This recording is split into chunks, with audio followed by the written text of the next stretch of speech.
প্রথমেই নজর রাখবো আজকে 40টি তাজা সংবাদের দিকে। শুরুতেই শিরোনাম। অন্নপূর্ণা যোজনা নিয়ে সমস্যা মেটাতে বিধায়কদের বিশেষ বার্তা, কি বললেন মুখ্যমন্ত্রী? নিউটাউনে হবে নতুন বিধানসভা ভবন, স্পিকারকে জমি পরিদর্শনের আর্জি মুখ্যমন্ত্রীর। বিধানসভায় 28টি ক্যাগ রিপোর্ট পেশ, বিশেষ অধিবেশনের ডাক অর্থমন্ত্রী স্বপন দাশগুপ্তের। নিট বিতর্কে প্রবল চাপ, অবশেষে ইস্তফা ধর্মেন্দ্র প্রধানের চিঠি মোদিকে। পুলিশ আদালতের না, মিছিলের নাছোড় মমতার ধাক্কা মহিলা পুলিশকে, স্কুটিতে চেপে ছাড়লেন ঘটনাস্থল। পিএফ ফান্ড পরিচালিত হবে রাজ্যের আইনেই, বাঁকুড়া বিশ্ববিদ্যালয় বিলে সংশোধন শিক্ষা দপ্তরের। অংশ নয় বংশগ্রহণমূলক পঞ্চায়েত, তৃণমূলের দুর্নীতিকে দুষে পঞ্চায়েত আইন সংশোধন রাজ্যের। বেলঘরিয়া স্টেশনে হকার উচ্ছেদে স্থগিতাদেশ হাইকোর্টের, কতদিন বন্ধ অভিযান? সেবাস্ট্রয়ের নামে পৈলানের রিসর্ট দখল, অভিষেকের বিরুদ্ধে তোলাবাজির অভিযোগে এফআইআর। ঋতব্রত গোষ্ঠীকে হারিয়ে বাদুড়িয়া পঞ্চায়েত সমিতি দখল করল কালীঘাটপন্থী তৃণমূল, গোটা জেলায় শোরগোল। বাড়বে রাজস্ব, বিধানসভায় রূপরেখা দিলেন অর্থমন্ত্রী স্বপন দাশগুপ্ত।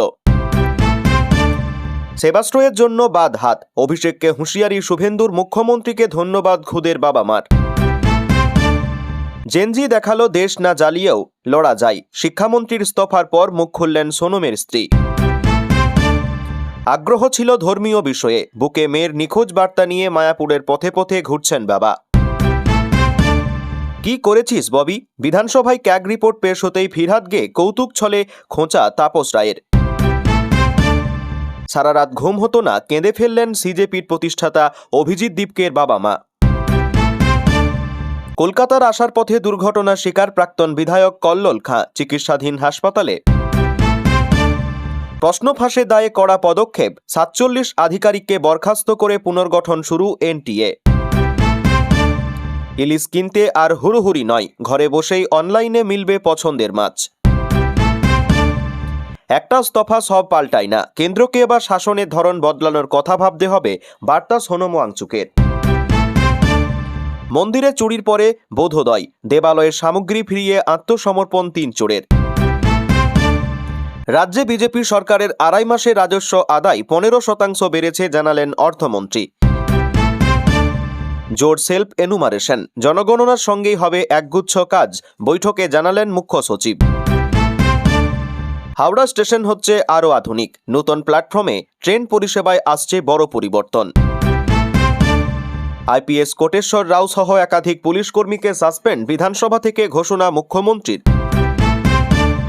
গণতন্ত্রের জয়, শান্তি ধৈর্যের জয়, ধর্মেন্দ্রর ইস্তফায় প্রথম প্রতিক্রিয়া সোনমের।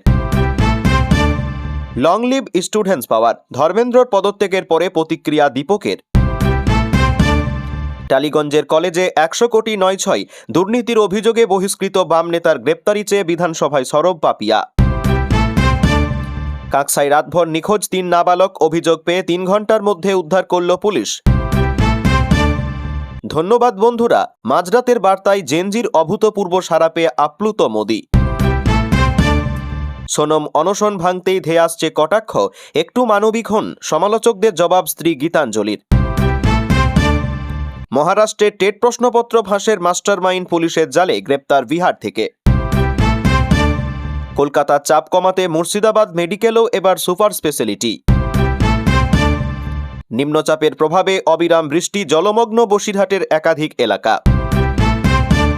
3 জনের চাপেই দুর্নীতি, হাইকোর্টে দোষ কবুল পে মাস্টারের, দুষলেন টাকি পুরসভার চেয়ারম্যানকে।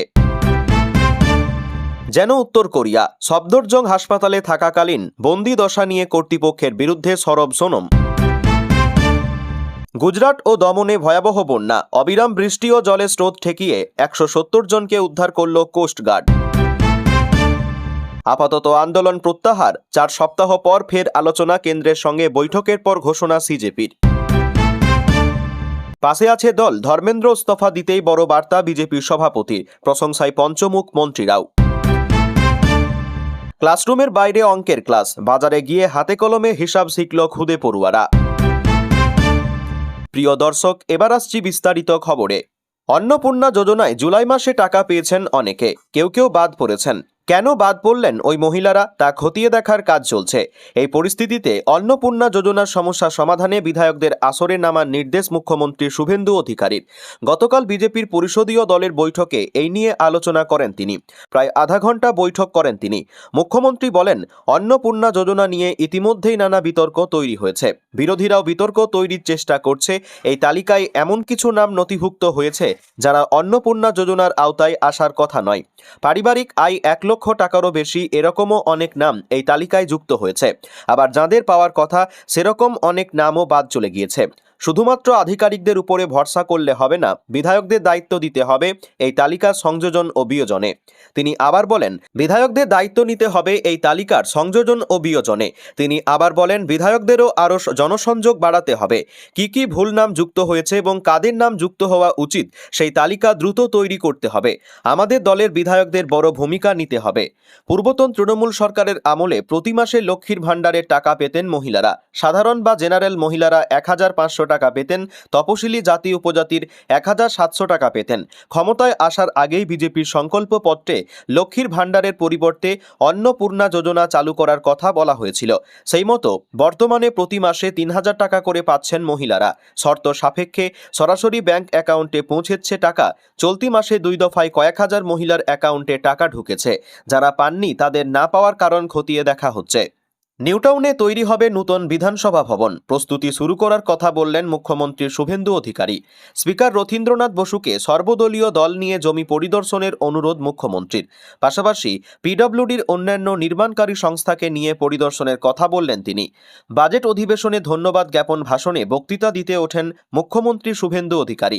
সেই ভাষণেই তিনি জানান, নতুন বিধানসভা ভবন তৈরি করতে হবে লোকসভার মতো, কারণ যদি ডিলিমিটেশন অর্থাৎ আসন পুনর্বিন্যাস ও 33% মহিলা সংরক্ষণ হলে বর্তমান বিধানসভায় বিধায়কদের বসার জায়গা দেওয়া কঠিন হবে। স্পিকারকে মুখ্যমন্ত্রী অনুরোধ করেন, সর্বদল নিয়ে জায়গা পরিদর্শন করুন, পিডব্লিউডি এবং অন্যান্যদের সঙ্গে নিয়ে যান। প্রাথমিক পরিকল্পনা তৈরি করতে হবে এখন থেকেই। এখন বিধানসভায় আসন 294, ডিলিমিটেশন ও 33% মহিলা সংরক্ষণ হলে তা 400-র উপর হয়ে যাবে। এখানে বসা জায়গা হবে না, এখন থেকেই পরিকল্পনা করতে হবে। অর্থমন্ত্রীর সাক্ষী রেখে বলছি, অর্থ সমস্যা হবে না। কোভিড কালের স্মৃতি রোমন্থন করে বলেন, কোভিডের সময় যখন দূরে দূরে বসাতে হয়েছিল, মনে আছে গ্যালারির কাছে পৌঁছে গিয়েছিল আসন। পুরনো বিধায়কদের মনে আছে, প্রসঙ্গত নিউটাউনে 40 একর জমি বিগত সরকার বরাদ্দ করে গিয়েছে। একই ক্যাম্পাসে বিধানসভা ভবন, বিধায়কদের আবাস, বিধানসভা সচিবালয় তৈরির প্রস্তুতি কিছুটা সেরে রাখা হয়েছে। নতুন সংসদ ভবনেরই মতোই আধুনিক মানের বিধানসভা তৈরি করা হবে বলেই জানা যাচ্ছে। তবে বর্তমান ভবন হেরিটেজ বিল্ডিং, সে কথাও মনে করিয়ে দিয়েছেন মুখ্যমন্ত্রী। এই ভবনকেও কাজে লাগানো হবে। তিনি বলেন, কি কাজে ব্যবহার করা হবে তা সময় বলবে, তবে এই বিল্ডিং হেরিটেজ। পাশাপাশি বিধায়ক ভবন, বিধানসভার ক্যান্টিনের মান উন্নয়নের কথা বলেছেন মুখ্যমন্ত্রী। নতুন বিধায়কদের লাইব্রেরিতে নিয়ে নিজেদের সমৃদ্ধ করার পরামর্শ দিয়েছেন। বিধায়কদের হাজিরা এবং পারফরমেন্স কেমন তা জানাতে নতুন ওয়েবসাইট তৈরিরও কথা বলেছেন মুখ্যমন্ত্রী। ক্যাগ রিপোর্ট পেশের কথা জানিয়েছিলেন মুখ্যমন্ত্রী শুভেন্দু অধিকারী। সেই মতো গতকাল বিধানসভায় ক্যাগ রিপোর্ট পেশ করলেন রাজ্যের অর্থমন্ত্রী স্বপন দাশগুপ্ত।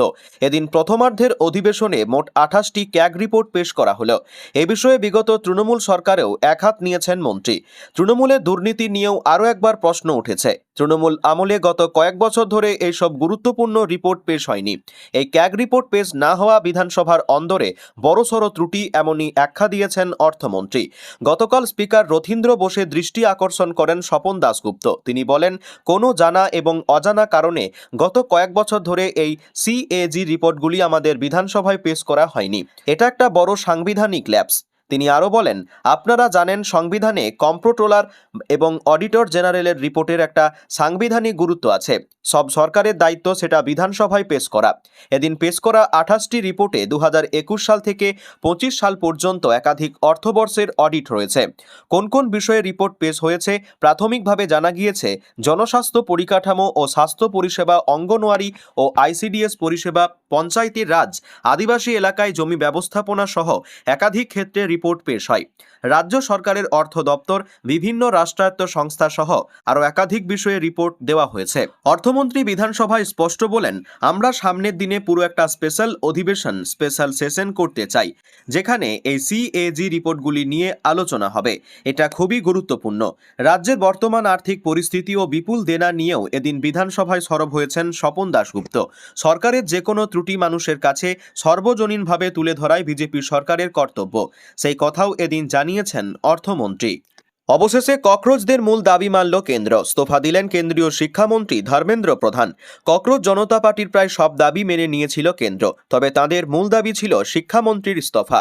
কেন্দ্র সেই দাবি নিয়ে আলোচনার জন্য সময় চেয়েছিল বিক্ষোভকারীদের কাছে। এরই মধ্যে গতকাল নিজের ইস্তফাপত্র প্রধানমন্ত্রী নরেন্দ্র মোদীর কাছে পাঠিয়ে দিয়েছেন ধর্মেন্দ্র।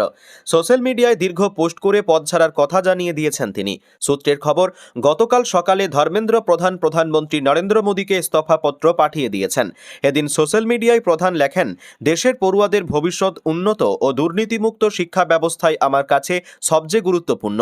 আমি নিজের দায়িত্ব থেকে কোনো সময় মুখ ফিরিয়ে নিইনি। প্রথম দিন থেকে নিটে প্রশ্ন ফাঁসের দায় নিয়েছি, কোনো সময় মুখ লুকাইনি। তার দাবি, ছাত্র আন্দোলনের নামে কিছু দেশবিরোধী কুচক্রী ষড়যন্ত্র করছে।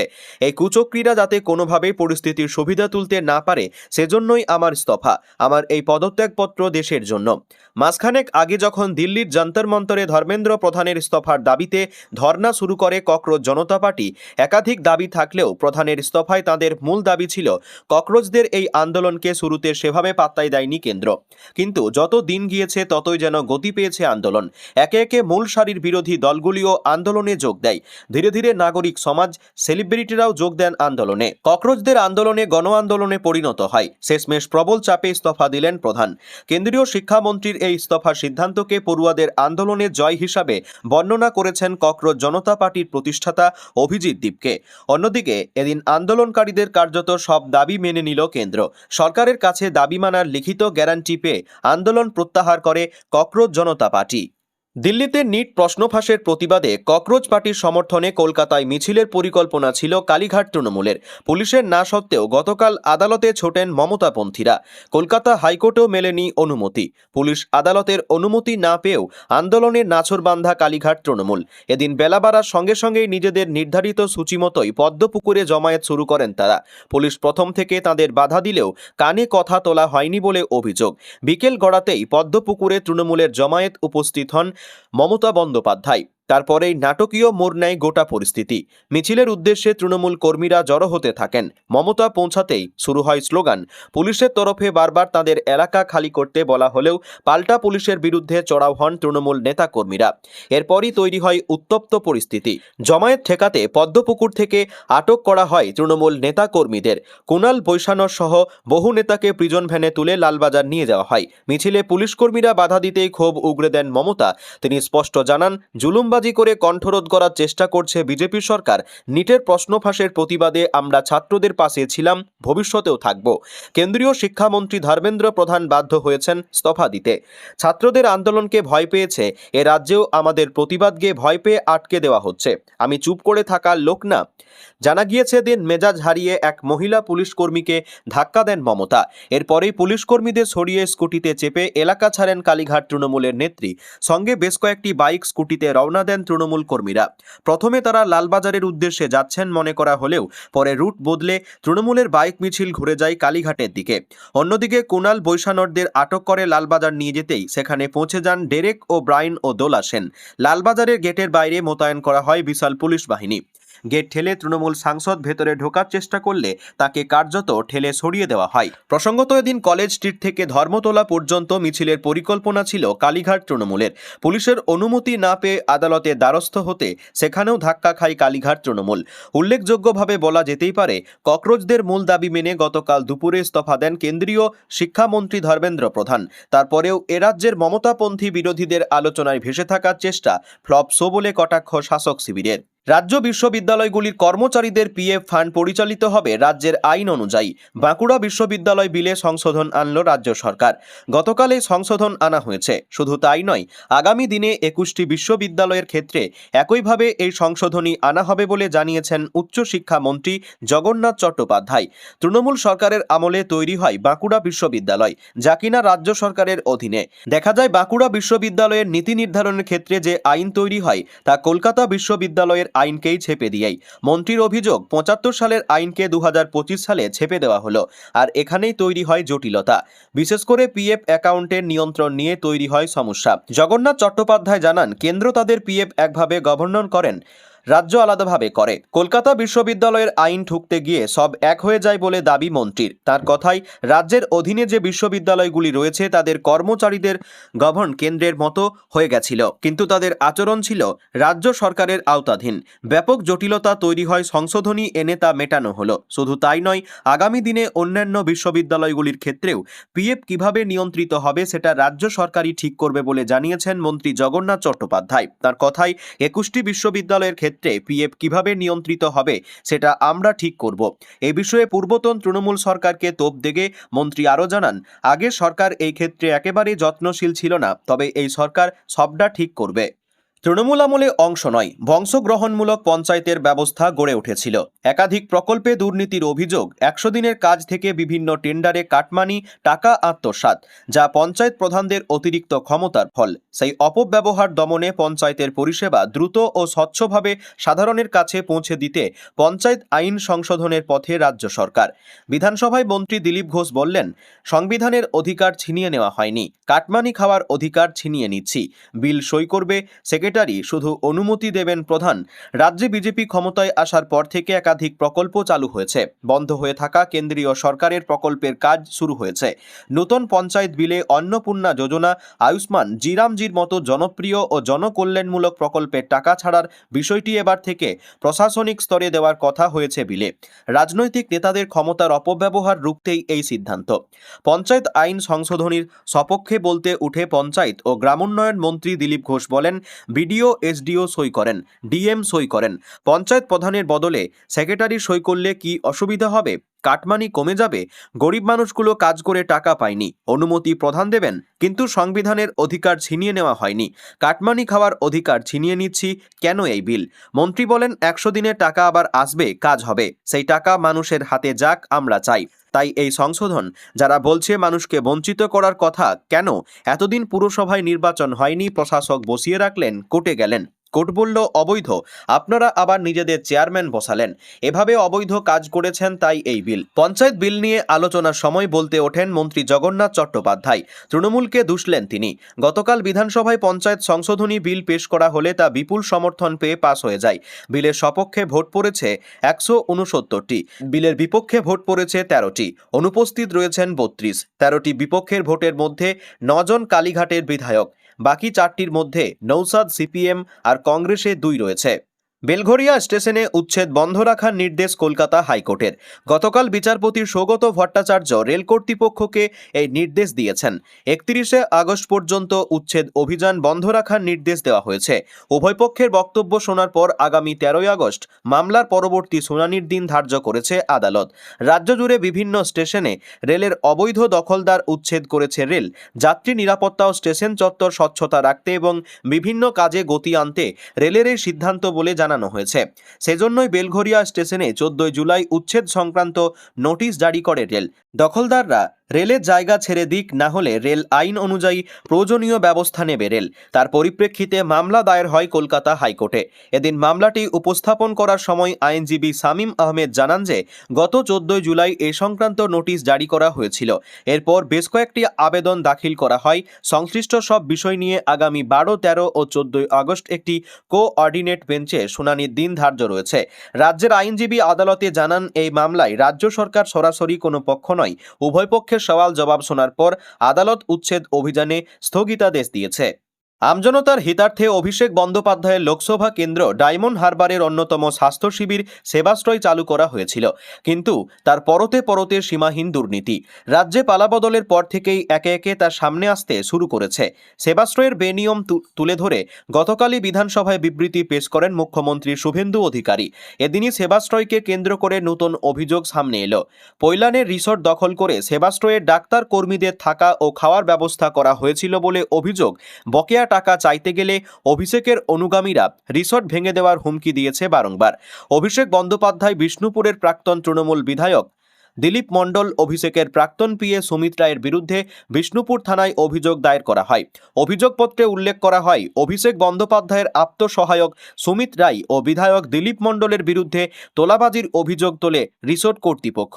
অভিযোগপত্রে দাবি প্রায় 110 থেকে 120 জন স্বাস্থ্য শিবিরের ডাক্তার ও কর্মীদের থাকা খাওয়া সহ তাদের যাতায়াতের সমস্ত খরচ বহন করতে হয়েছিল রিসোর্ট কর্তৃপক্ষকেই। সেবাশ্রয় ও সেবাশ্রয় 2 মোট 40 দিনের জন্য রিসোর্টের সব রুম আটকে রাখা হয়েছিল। পর্যটনের মরশুমে কোনো রিসর্ট ভাড়া দিতে না পারায় একদিকে চরম আর্থিক ক্ষতির মুখে পড়তে হয়। অভিযোগ, স্থানীয় শিবির পরিচালনার ক্ষেত্রেও টাকা আদায় করা হয়েছিল। টাকা দিতে না পারলে রিসর্ট ভাঙচুরের হুমকি দেন দিলীপ মণ্ডল ও সুমিত রায়। রিসর্ট কর্তৃপক্ষের দাবি 2025 থেকে 26 সাল পর্যন্ত প্রায় 20 থেকে 25 লক্ষ টাকার আর্থিক ক্ষতির শিকার হতে হয় তাদের। রিসর্টের তরফে বিষ্ণুপুর থানায় অভিযোগ দায়ের করেন ওই রিসর্টের ম্যানেজার সমীরণ রায়। অভিযুক্তরা সকলেই প্রভাবশালী বলে উল্লেখ করা হয় কর্তৃপক্ষের তরফে, তাই তৃণমূল জমানায় মুখ খুলতে পারেননি বলে জানান তারা। রাজ্যে পালাবদলের পর সাহস করে পুলিশ দ্বারস্থ হয় রিসর্ট কর্তৃপক্ষ। অভিযোগের ভিত্তিতে তোলাবাজি এবং দুর্নীতি দমন আইনের একাধিক ধারায় অভিষেকের বিরুদ্ধে মামলা রুজু করেছে পুলিশ। তদন্ত শুরু হয়েছে। ঋতব্রত গোষ্ঠীকে হারিয়ে পঞ্চায়েত সমিতির দখল নিল কালীঘাট তৃণমূল। গতকাল বাদুড়িয়া পঞ্চায়েত সমিতির নতুন বোর্ড গঠন হল। সভাপতি নির্বাচিত হলেন মৌমিতা ঘোষ সহ সভাপতি নির্বাচিত হলেন আজিজুল সর্দার। এই ঘটনা ঘিরে গোষ্ঠীদ্বন্দ্বে ফের সরগরম উত্তর 24 পরগনার রাজনীতি। অভ্যন্তরীণ টানাপোড়েন ও ক্ষমতার লড়াইতে শেষ পর্যন্ত ঋতব্রত গোষ্ঠীকে ধরাশয়ী করে বাদুড়িয়া পঞ্চায়েত সমিতির দখল নিল কালীঘাটপন্থী তৃণমূল নেতৃত্ব। গতকাল চরম নাটকীয়তার মধ্য দিয়ে গঠন করা হলো বাদুড়িয়া পঞ্চায়েত সমিতির নতুন বোর্ড। নতুন গঠিত এই বোর্ডের সভাপতি পদে নির্বাচিত হয়েছেন মৌমিতা ঘোষ এবং সহসভাপতি নির্বাচিত হয়েছেন আজিজুল সর্দার।